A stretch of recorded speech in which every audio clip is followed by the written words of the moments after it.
From BBC Two, Global Report travels to India to chronicle a most surprising success story, the Kerala solution.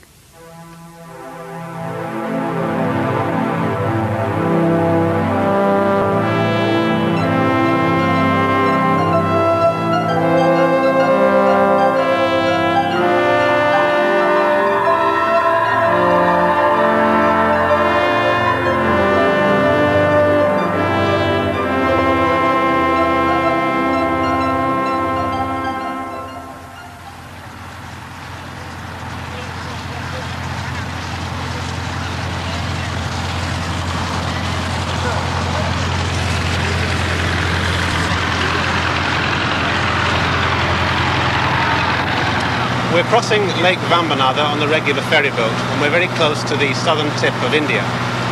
In a few minutes, we'll be landing in the state of Kerala. Kerala is one of the more obscure and smaller states of India, only about the same size as Switzerland, but it has a population bigger than Canada's. It's also one of the poorer states, so altogether, not a very inspiring combination. It would seem like just another poor and overcrowded piece of Asia, and not a place you'd expect to be in the forefront of human progress.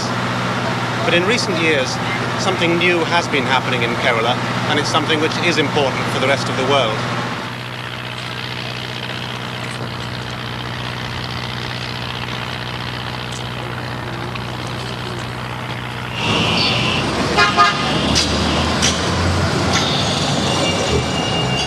Imagine the British Isles suddenly having 3 times as many people, and you have a picture of what's happened in Kerala.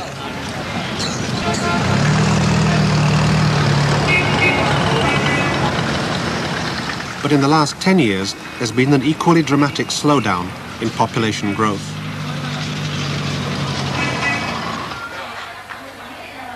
Most babies in Kerala are born in hospitals, like this one in the busy provincial town of Kottayam.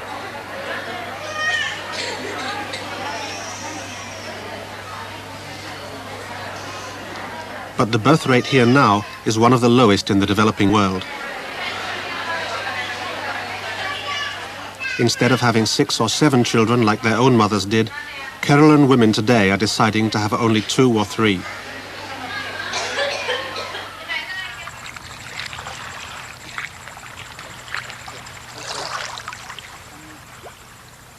Canals and waterways connect up most of the 4,000 households in the lakeside village of Kumarakom.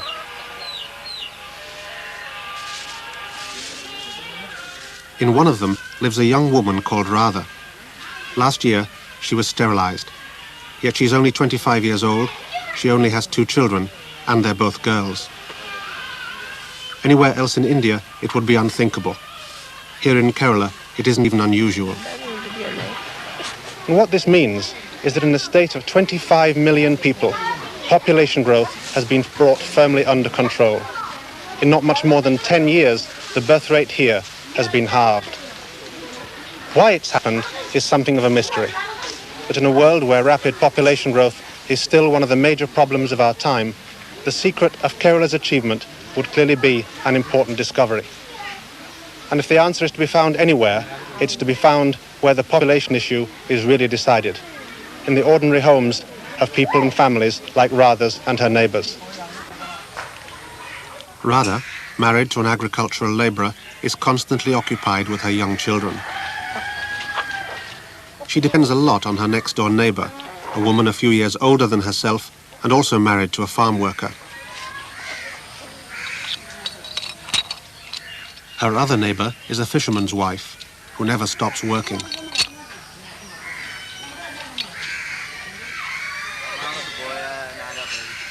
These 3 Keralan families live together in the same small compound. It's the kind of community you might find anywhere in India, except for one thing. All 3 have decided on small families. Radha, shy and the youngest of the 3 women, lets her husband tell of her sterilization. Her older neighbour, Penama, has 2 children. 10 years ago, her husband, Kunyu, had a vasectomy. In the 3rd family, the mother is also sterilized. She and her fisherman husband have 3 small children. I asked them who'd taken the decision, husband or wife. The decision was taken by Panama.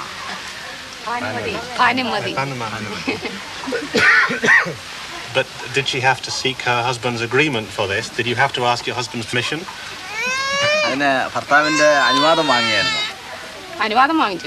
She got permission from the husband.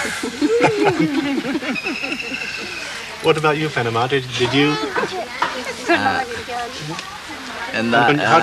Who decided? Kunju, you or Panama? It was Kunju who took the decision. And you decided to go for a vasectomy after 2 children?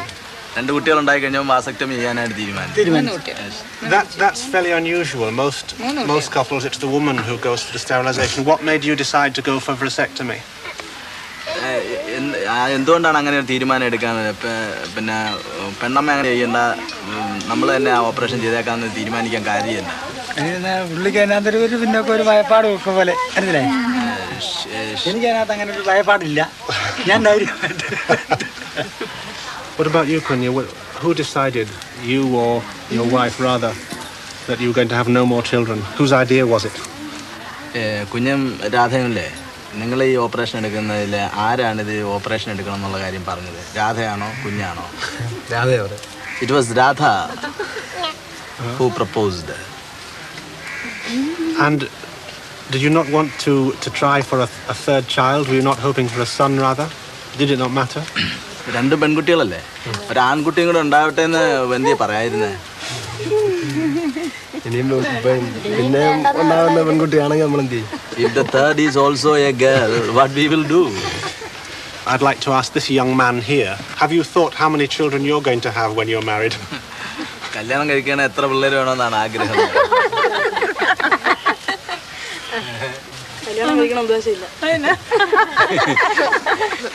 He don't want even to marry.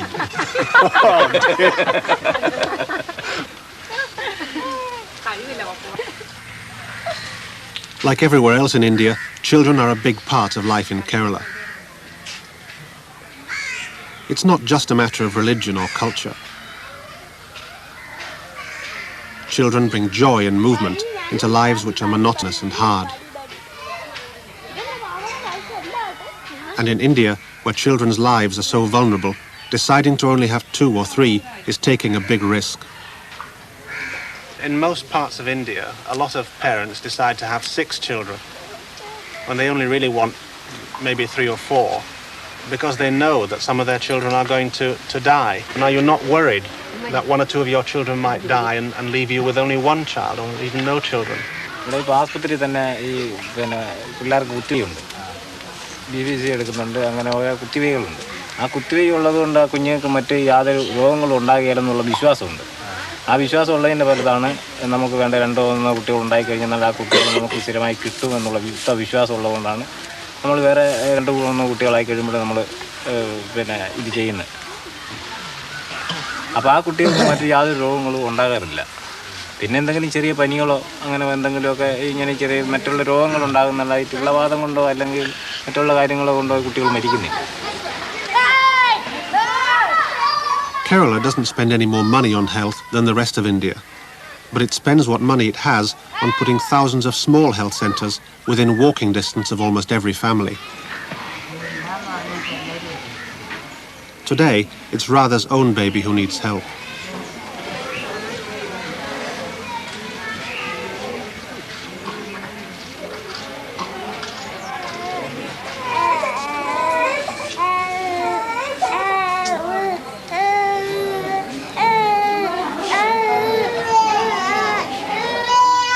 Her daughter, Regimen, has yet another cold.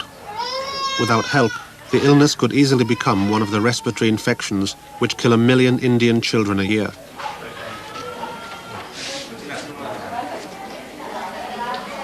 But very few in Kerala.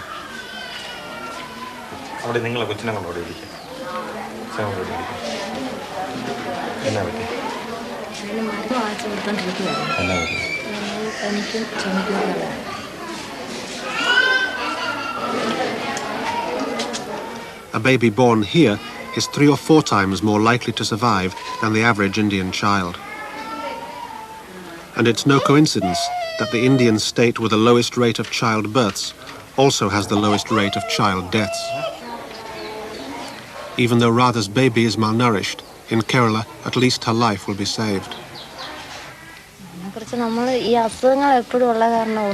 She often has fever and this stops her eating. I try to look after her, but she doesn't want to eat. And she is only breastfed. She doesn't eat anything else. There isn't the money to buy her proper food. We can't afford to buy so many things.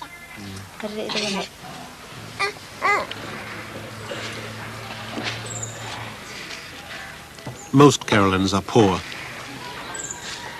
Poorer than average, even for India.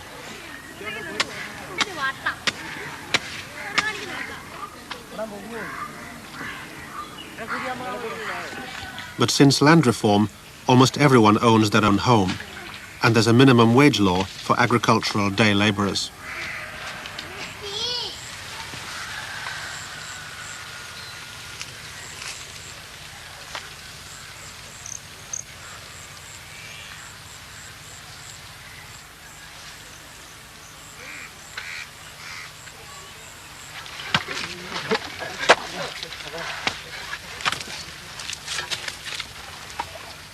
One of the 3 husbands earns about £2 for 8 hours' labour. Today, it's digging drainage canals ready for the rains. He's worried about the time when he can no longer work shoulder to shoulder with the younger men. And sometimes he must wonder whether he was right to have a vasectomy after only 1 son.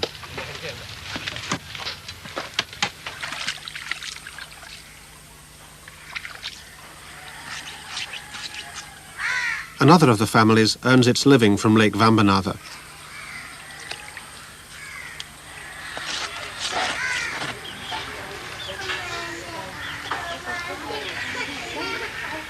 Karunagaran, the fisherman, owns his own boat and nets, so they're a bit better off than the other families in the compound.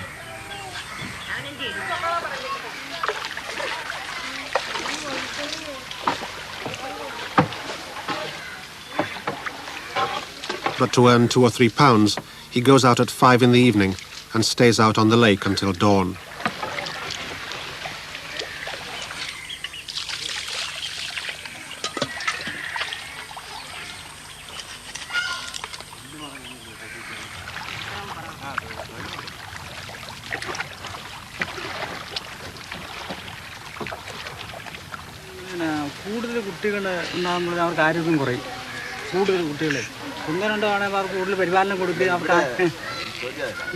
So even though the women also go out to work, all 3 families are poor. And poverty is obviously part of the answer to the riddle of Kerala's small families.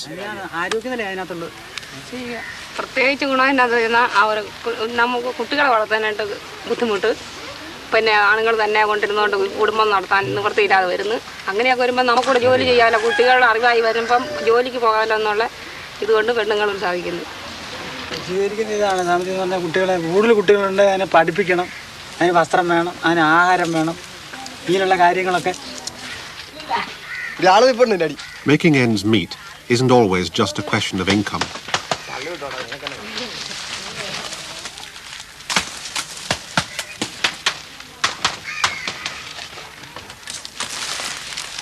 Radha's husband is young, he gets regular work, and he should be able to support his family.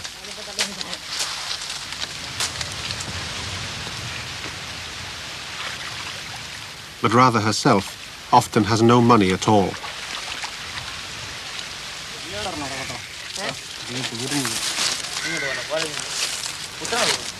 How much money do you get each day to look after all the household expenses and food for yourself and your husband and the children? I get 25 rupees a day, but only when he has work. Otherwise, just 15 or 20 rupees. If he earns 50 rupees, he will give me half, but it depends on what work he can find. Well, what does he do with the other half? He spends it on drinks and other incidental expenses. And what are Kunya's incidental expenses? He likes to play cards and lay bets, which doesn't leave much. He smokes cigarettes and he likes to go to the cinema. So do you have enough money each day to really buy a proper diet for your children? There is never enough. Are you worried about your children? Of course I'm worried. Our children don't walk like other children. They are not growing like other children.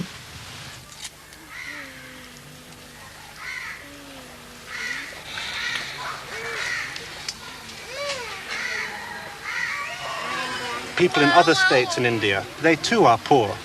They can't afford to feed and clothe and educate their children. And yet the average there is 6 or 7 children. So being poor and not being able to afford more children just can't be the only reason. So why do you think it is that Kerala is different?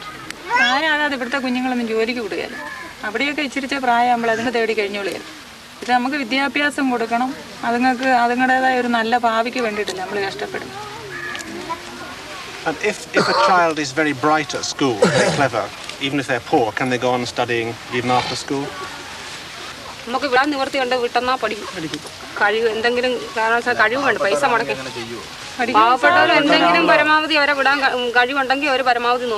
ആവശ്യത്തിലാണല്ലോ നമ്മൾ ഈ 2-3 കുട്ടികൾ മതിയെന്ന് മാത്രം നമ്മൾ താല്പര്യപ്പെടുന്നത്. നമ്മളെ അവർ പഠിപ്പിക്കാവുന്നിടത്തോളം നമ്മൾ പഠിപ്പിക്കുക. അവരുടെ എല്ലാ ലക്ഷ്യങ്ങളും നമ്മൾ നോക്കി നിലനിർത്താൻ വേണ്ടിയിട്ടാണല്ലോ നമ്മൾ ഈ 2-3 കുട്ടികൾ മതിയെന്ന് പാസ്സാക്കുന്നത്.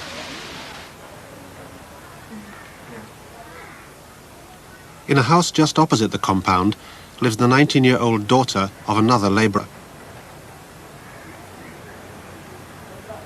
Outstanding at her schoolwork, her brothers pay part of their wages for her to continue her education.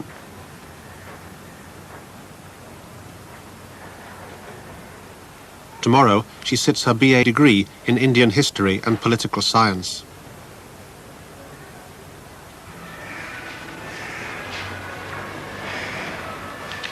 Again, anywhere else in India this would be an unusual story, but not in Kerala. Almost all girls here go on to secondary school, and the literacy rate for women is 3 or 4 times the national average. Education makes Keralans more aware of the choices the modern world has to offer, but it also puts up the cost of having children by taking them out of the fields where they earn money and putting them into classrooms where they cost money.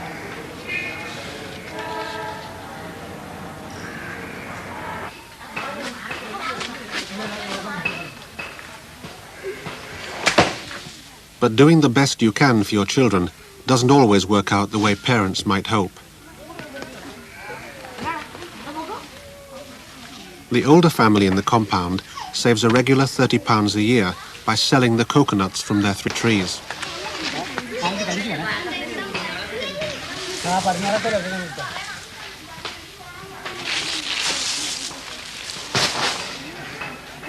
For the last 10 years, Penaman Kunyu have used the money for a special purpose. നമുക്കൊരു കുട്ടി ഉണ്ടായിരുന്നു. ആ കുട്ടിയുടെ ആവശ്യത്തിലേക്ക് നമ്മൾ പഠിപ്പിക്കലിൻ്റെ ആവശ്യത്തിലേക്ക് നമ്മൾ college വിടുന്നതിന് അതിനുള്ള bus കൂലി അതിനുള്ള മറ്റുള്ള ചിലവുകൾ വെയിലെടുക്കുന്നതിന് മിച്ചം അതിൽവർക്ക് ചിലവാകുമായിരുന്നു. Is this the eldest daughter here? Can we see? ഉണ്ട്. This is she? And how old is she now? 19 വയസ്സ്. Where is she? Penama is obviously upset about this girl. What's happened to her? She is at a house nearby. It is a house where there is nothing for her.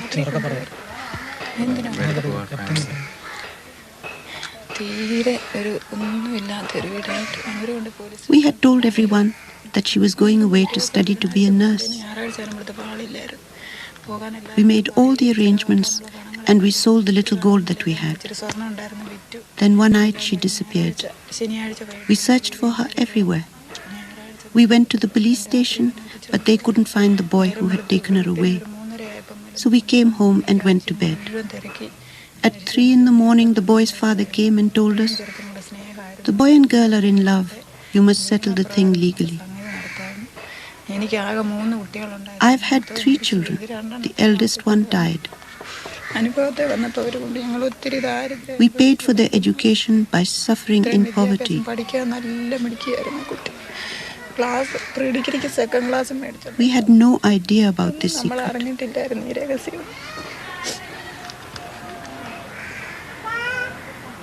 We told no one about it. We lead a secluded life. We are the only Christians in this neighborhood.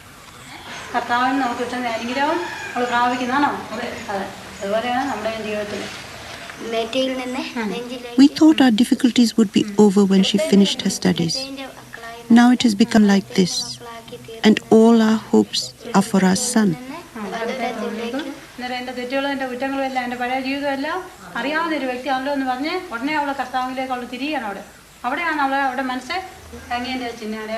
Parents like Penema and Kunyu tried desperately hard to educate their children.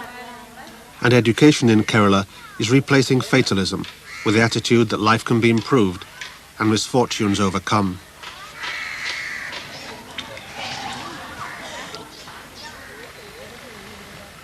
In the fisherman's family too, there's a serious problem. Child health in Kerala is generally good, but not all illnesses in the poor world are simple or easy to cure. And when a crisis occurs, what matters is how the parents respond. My eldest son is sick. He has bad kidney trouble. He has been ill now for 3 years. At the hospital here, they injected him, but he started vomiting and then passed out. It was very serious. So what do you have to do? What are you doing about his health now? He needs to have an operation, but the doctor says he is too young for this. So we give him medicines and take his urine to be tested.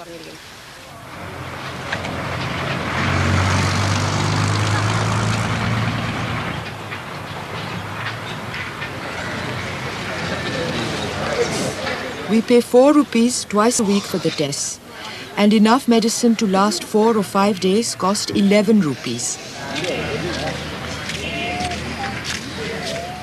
The doctor charges us 50 rupees for an examination.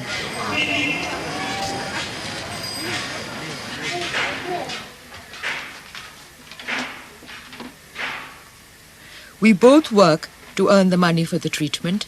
We have to cut down on food, clothes and household expenses to pay for the medicines for the child.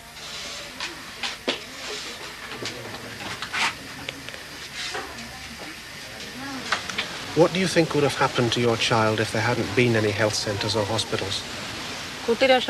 Without treatment, he'd have died. Panamati doesn't just accept this misfortune, she's fighting it. Almost every day, she goes diving for clams to earn the money for her son's medicines.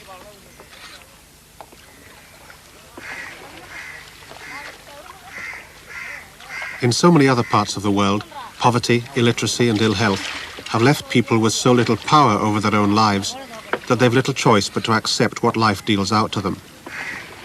But in Kerala, the attitude of mind is now very different.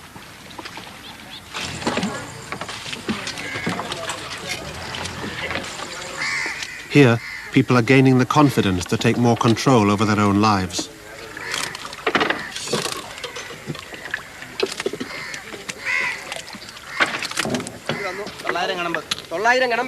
And the improvements they achieve generate more confidence and more change.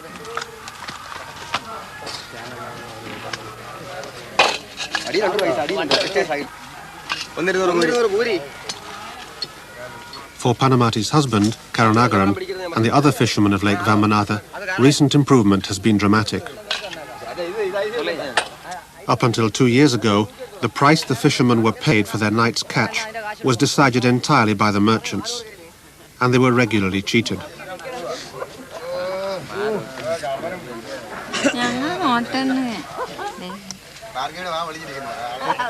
But in Kerala, the state of affairs couldn't continue for long.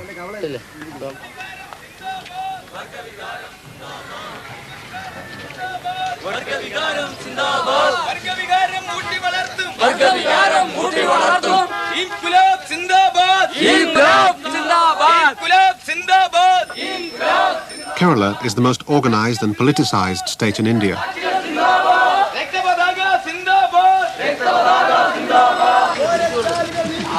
30 years ago, it became the first place anywhere in the world freely to elect a communist government. Since then, it has changed government at almost every election, and today, Kerala is one of the most flourishing democracies in the world.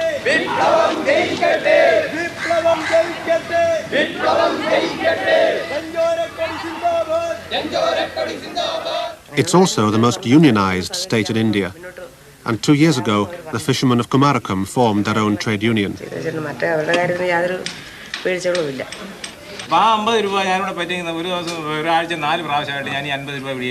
Karanagaran is on the committee, and so are two of the fisher women.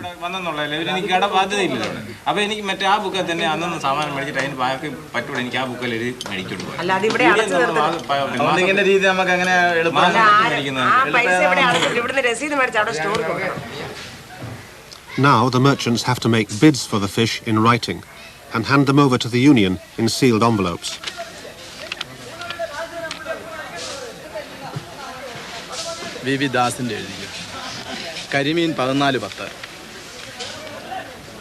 Whichever merchant bids the highest price is awarded a 2-month contract to buy all the fish caught by all the members of the union at the agreed price.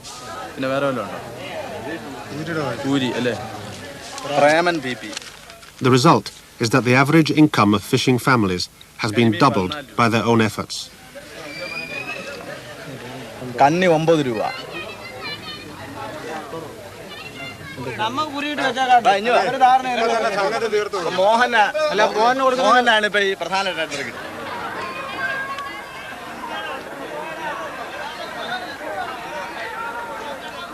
If Kerala were a country, it would be one of the 20 poorest nations in the world. But unlike those countries, Kerala has solved its population problem. Taking big decisions which affect your own life, like the decision to be sterilised, is no longer alien to the people of Kerala. And planning your family is a part of trying to plan your life.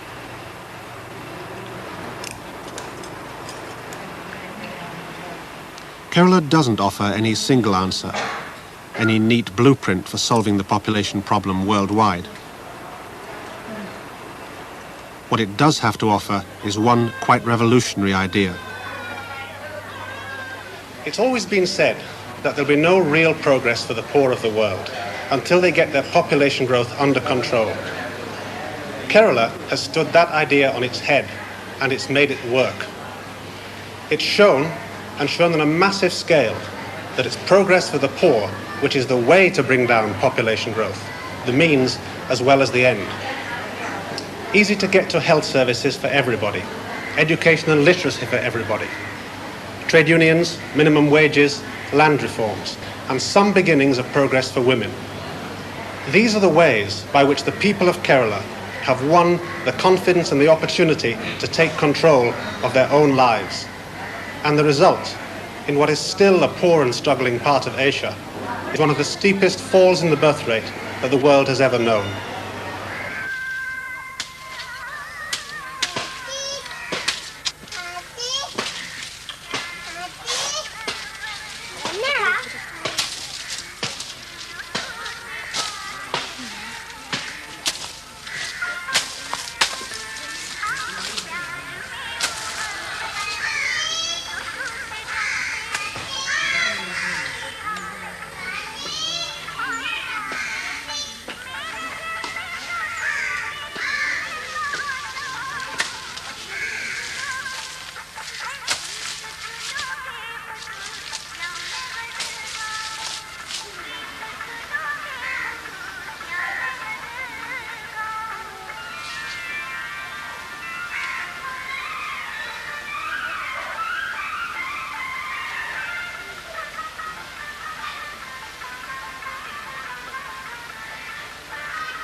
Well, next week, Global Report, News of the Second World, follows the publication of one day's edition of the Soviet government newspaper Izvestia.